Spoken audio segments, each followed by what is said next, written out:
मित्रों, आज की कहानी बहुत ही ज्ञानवर्धक कहानी है। आज कहानी में हम जानेंगे औरतें क्यों जाती हैं गैर मर्दों के पास।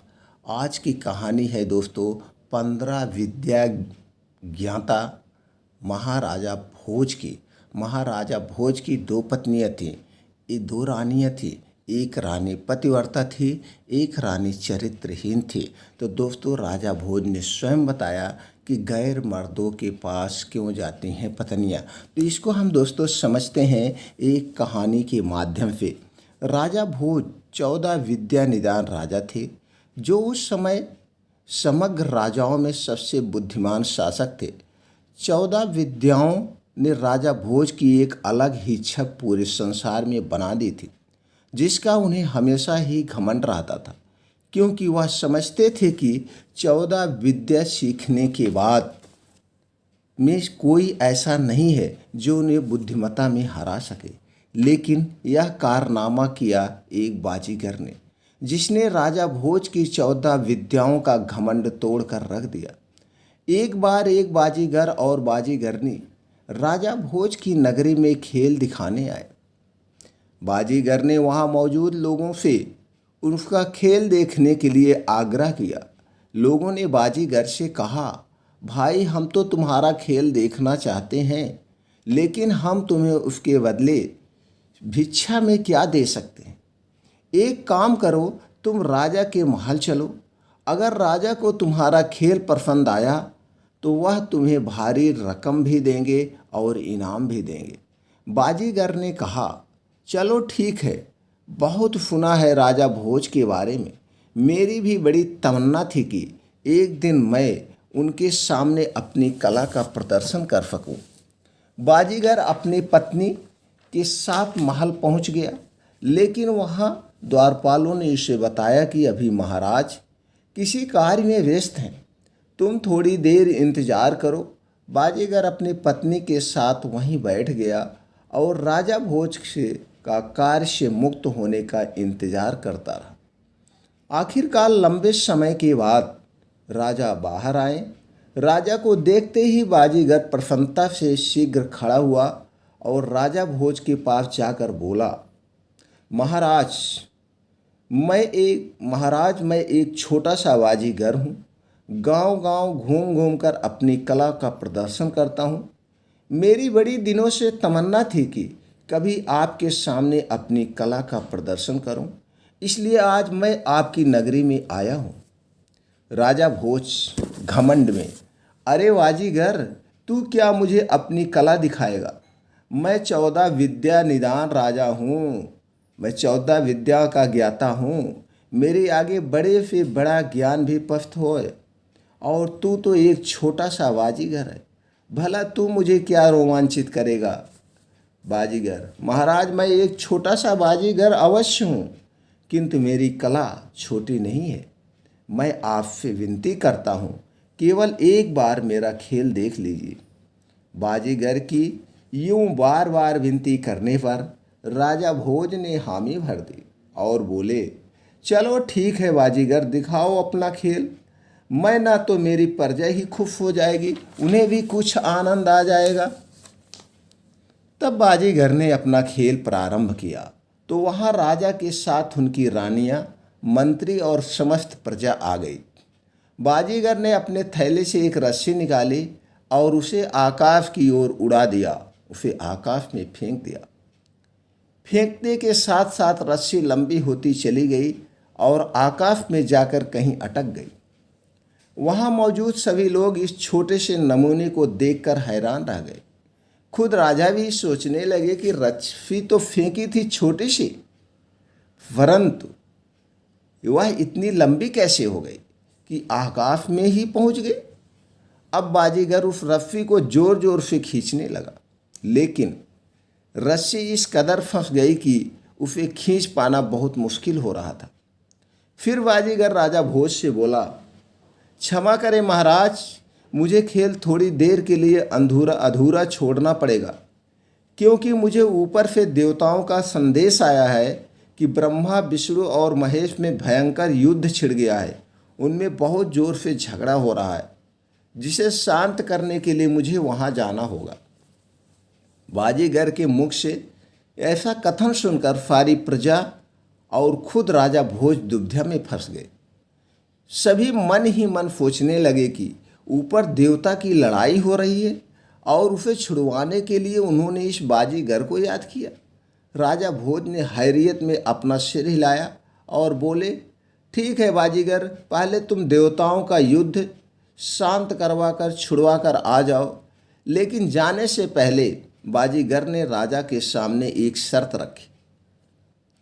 शर्त थी कि जब तक मैं देवताओं का युद्ध शांत कराकर नहीं आ जाता, मेरी पत्नी बाजीगरनी आपके पास सुरक्षित रहेगी। इसकी जिम्मेदारी मैं आपके ऊपर छोड़कर जा रहा हूँ और वापस आते ही मैं आपसे सबसे पहले अपनी पत्नी मांगूंगा।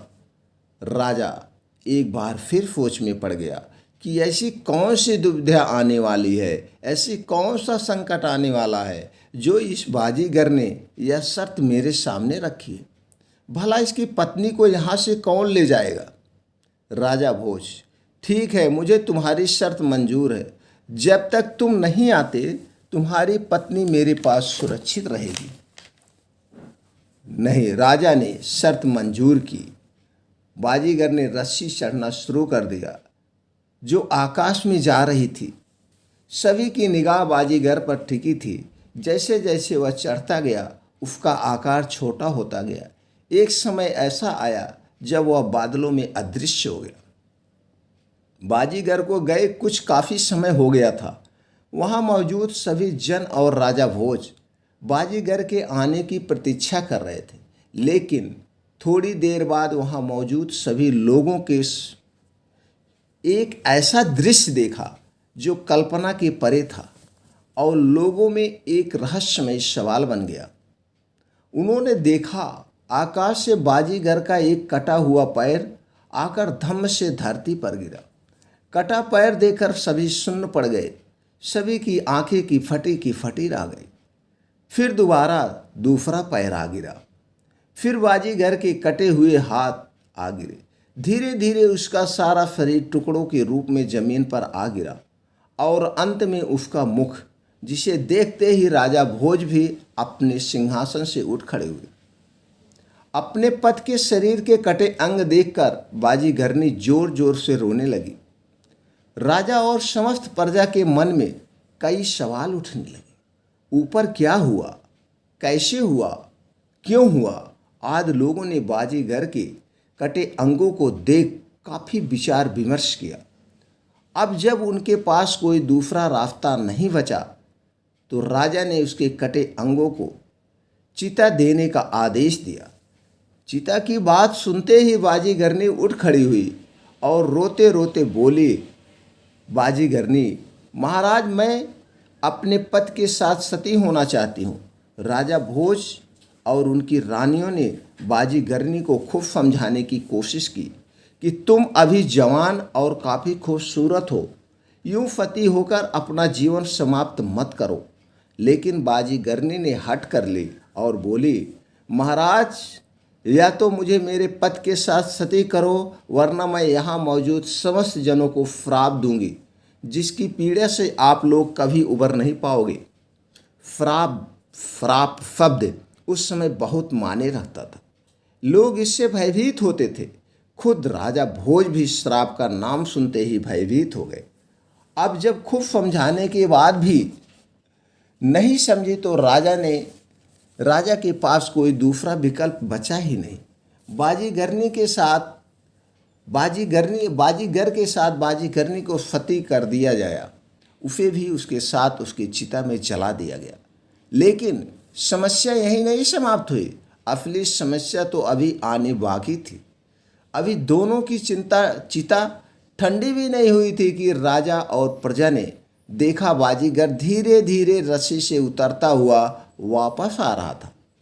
बाजीगर को यूं उतरता देख वहां मौजूद सभी लोगों की आंखें खुली की खुली रह गई। एक बार फिर उनके मन में सवालों का तूफान उठने लगा। अब बाजीगर नीचे पहुंच गया और राजा भोज के सामने आकर बोला, तो बताइए महाराज, कैसे लगी आपको मेरी कला। मैं आकाश में जाकर वापस आया हूँ। राजा और प्रजा एक मूर्ति की अवस्था में बाजीगर को देखते रहे। किसी की भी आवाज़ मुख से ना निकली। सभी लोग एक पल बाजीगर को देखते और एक पल उसकी चिता को, जो अभी भी ठंडी भी नहीं हुई थी। अब बाजीगर थोड़ा गुस्सा होने लगा और बोला कि मैंने इतना अच्छा खेल का प्रदर्शन किया और कोई भी मेरी प्रशंसा नहीं कर रहा। जब किसी के मुख से बाजीगर के लिए प्रशंसा के स्वर नहीं निकले तो उसने कहा, ठीक है महाराज, यदि आपको और आपकी प्रजा को मेरी कला अच्छी नहीं लगी तो मैं आपसे कुछ भिक्षा की आशा भी नहीं रखना चाहता हूँ। हम किसी दूसरी नगरी में जाकर अपनी कला का प्रदर्शन करेंगे। आप मेरी बाजीगरनी को बुला दीजिए, जिसको मैं आपके पास सुरक्षित छोड़कर गया था। राजा भोज एक पत्थर की मूर्ति की तरह बाजीगर को देखते रहे। बाजीगर अपनी पत्नी को ढूंढने लगा, लेकिन जब काफ़ी ढूंढने पर भी वह नहीं मिली तो बाजीगर ने क्रोध में आकर राजा भोज पर कलंक लगाना शुरू कर दिया।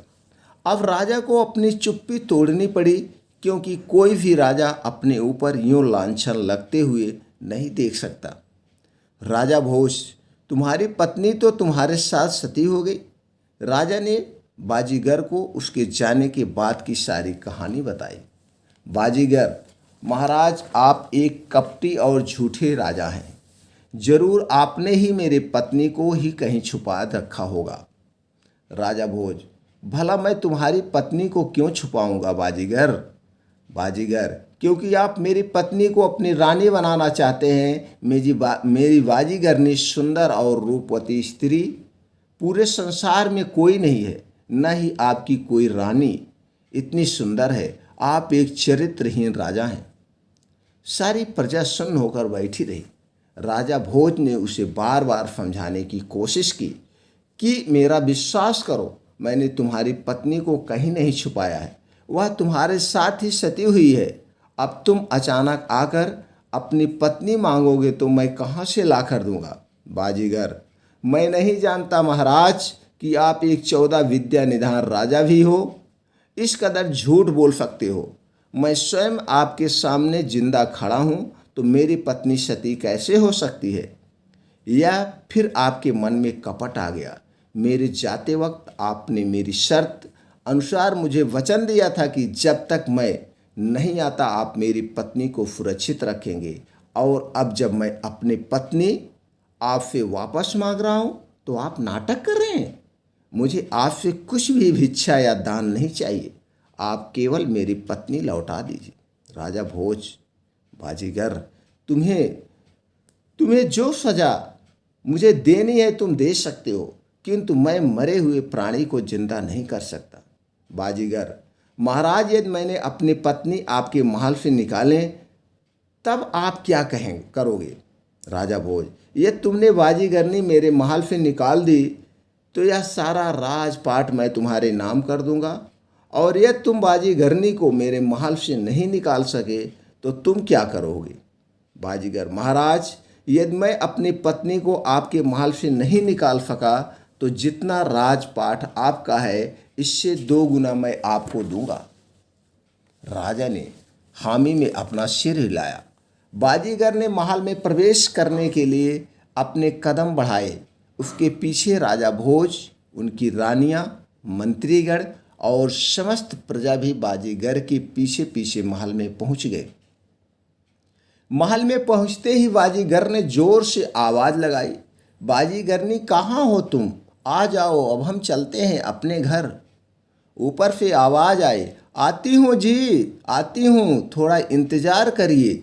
बाजीगरनी की एक कक्ष से बाहर निकली और बाजीगर के पास आ पहुंची। बाजीगरनी को देख राजा भोज और समस्त जन अचंभित हो गए। आज मानो सबके लिए एक ऐसा दिन था जहां सबके सामने सवालों का एक पहाड़ खड़ा हो गया था, लेकिन जवाब का एक एक कर नहीं दिख रहा था। बाजीगर, अब बोलिए राजा, क्या सच्चाई देंगे आप? राजा भोज, मैं नहीं जानता यह कैसी लीला रची जा रही है, लेकिन मैं एक सच्चा राजा हूँ जो अपनी शर्त अनुसार यह राजपाट आपको सौंपना चाहता हूँ। बाजीगर, राजा, मुझे आपके राजपाट में कोई दिलचस्पी नहीं है।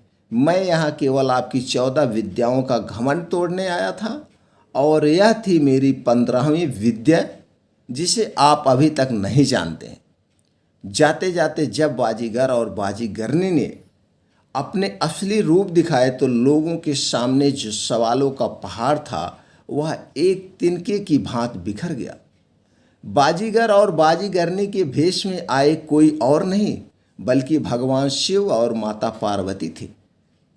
भगवान शिव और माता पार्वती के महल से जाने के बाद राजा भोज गहन चिंता में फंस गए कि वास्तव में 15वीं विद्या है बड़ी कमाल की, जिसने मेरे घमंड को चकनाचूर करके रख दिया। अब राजा के आगे एक समस्या थी कि इस विद्या को सीखा जाए तो जाए कैसे जाए। अचानक राजा को ख्याल आया भगवान शिव और माता पार्वती का, जो उनके महल से काफ़ी दूर जा चुके थे। राजा तुरंत अपनी गद्दी से खड़े हुए और भागते भागते महल के बाहर पहुँचे। फिर उस दिशा में अपने कदम बढ़ाते रहे जहाँ से भगवान शिव और माता पार्वती जा रहे थे। दूर से ही राजा को वह दोनों नजर आए। उनके पास जाते ही राजा भोज भगवान शिव और माता पार्वती के चरणों में गिर गए और बोले, हे कृपा निधान, आप मेरी समस्या का समाधान करके जाइए। भगवान शिव, महाराज, आप तो 14 विद्या निधान शासक हैं, दूर दूर तक आपके नाम की छवि है, फिर आपको क्या समस्या हो सकती। राजा भोज, हे कृपा निधान, वह मेरी बहुत बड़ी भूल थी, मुझे क्षमा करें। आगे से मैं ऐसी धारणा अपने मन में कभी नहीं लाऊंगा। भगवान शिव, तो अब बताइए आप मुझसे क्या चाहते हो। राजा भोज, हे भगवान शिव, मैं 15वीं विद्या सीखना चाहता हूँ, तो कृपया आप मेरा मार्गदर्शन करें। भगवान शिव, देखो राजन, यह विद्या सीखना इतना भी आसान नहीं है। यह बेहद कठिन परिस्थितियों भरा रहता है, जिसे सीखने की कोई समय सीमा नहीं है। न जाने इसे सीखने में कितना समय लगे, तब तक राज्य का कामकाज कैसे चलेगा। अच्छा यही होगा कि आप 15वीं विद्या सीखने का विचार अपने मन से निकाल दें। राजा भोज, नहीं नहीं महाराज, चाहे कितना भी कठिन से कठिन कार्य हो मैं करूँगा, चाहे कितना भी वक्त लग जाए वक्त निकालूंगा। कृपया आप मुझे रास्ता दिखाएं। भगवान शिव, तो ठीक है, यहाँ से बहुत दूर हिमालय पर्वत के पास एक बहुत घना और भयंकर जंगल है। उस जंगल के बीच में एक सिद्ध पुरुष बाबा अमरा गुरु की कुटिया है। उस कुटिया को आपको ढूंढना होगा। इस बात का ध्यान रखना, जंगल में घोड़ा नहीं जा सकता है। आपको घोड़ा जंगल के बाहर ही छोड़ना होगा और आगे का रास्ता पैदल तय करना होगा। वहाँ अमरा गुरु तपस्या करते हुए मिलेंगे। आप उनके चरणों में जाकर गिर जाना और 15वीं विद्या सिखाने का अनुरोध करना।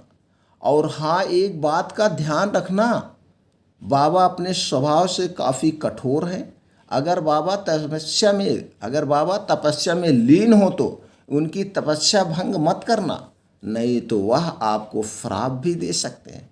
इसलिए वहाँ बैठकर बाबा की तपस्या पूरी होने का इंतज़ार करना। अगर बाबा को दया आ गई तो वह आपकी 15वीं विद्या जरूर सिखाएंगे। और इतनी बात कहकर भगवान शिव और माता पार्वती अंतर्ध्यान हो गए।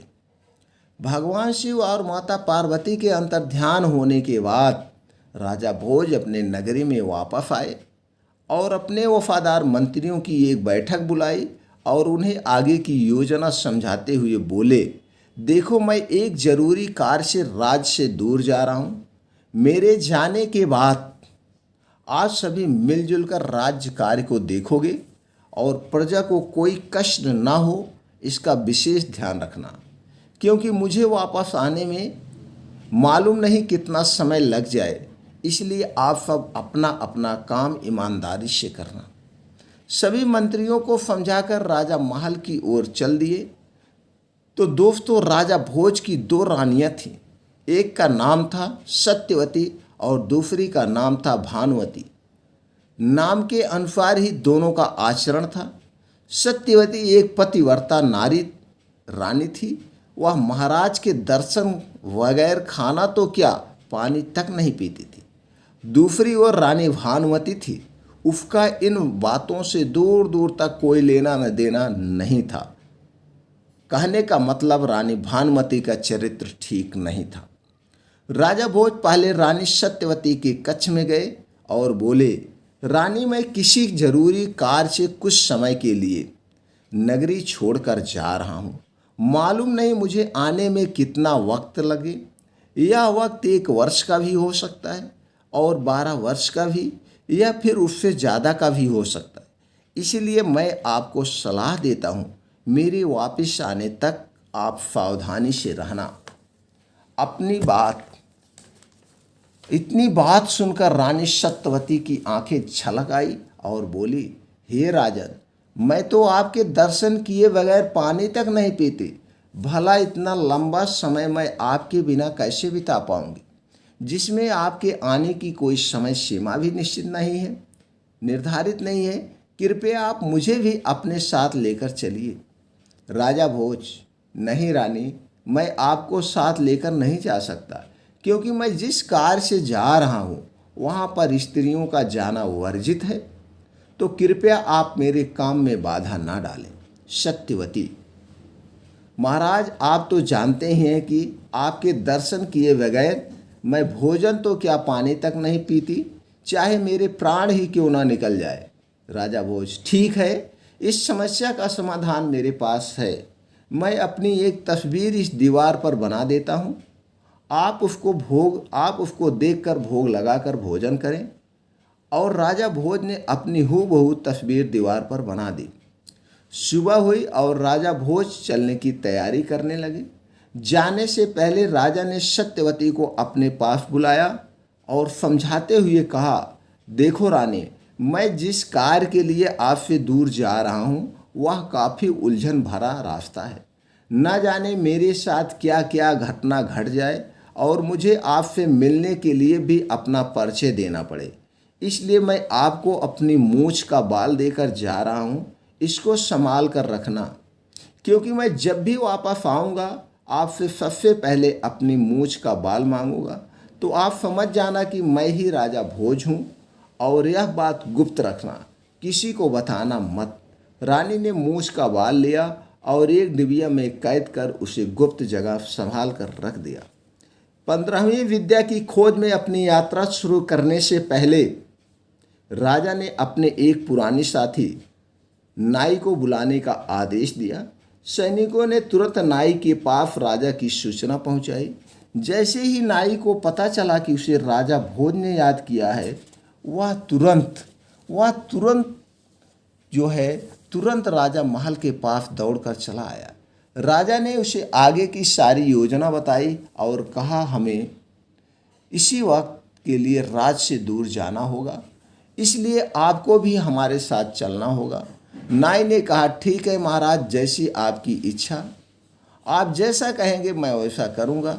जो भी कार्य है आप चलिए, मैं आपके साथ चलने के लिए तैयार हूँ। अब राजा ने 2 घोड़े मंगवाए और सफ़र का जरूरी सामान लेकर हिमालय पर्वत की ओर अपनी यात्रा आरंभ की। तो दोस्त, राजा भोज और नाई दिन में तो सफ़र करते और रास्ते में कोई नगरी आती तो वहीं ठहर कर रात को विश्राम करते। नाई का काम था नगरी से बाहर जाकर सामान लाना, खाना बनाकर राजा भोज को खिलाना। ऐसे ही रात और दिन चलते चलते काफ़ी दिन बाद राजा भोज व नाई उस जंगल के पास पहुंच गए।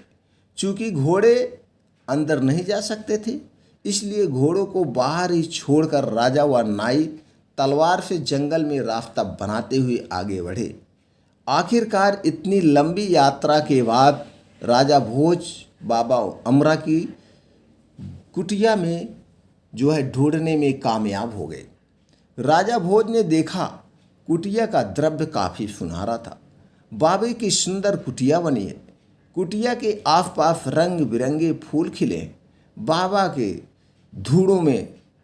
धूड़ों में धुआं उठ रही है और बाबा मगछाला में बैठे बाबा तपस्या में लीन है।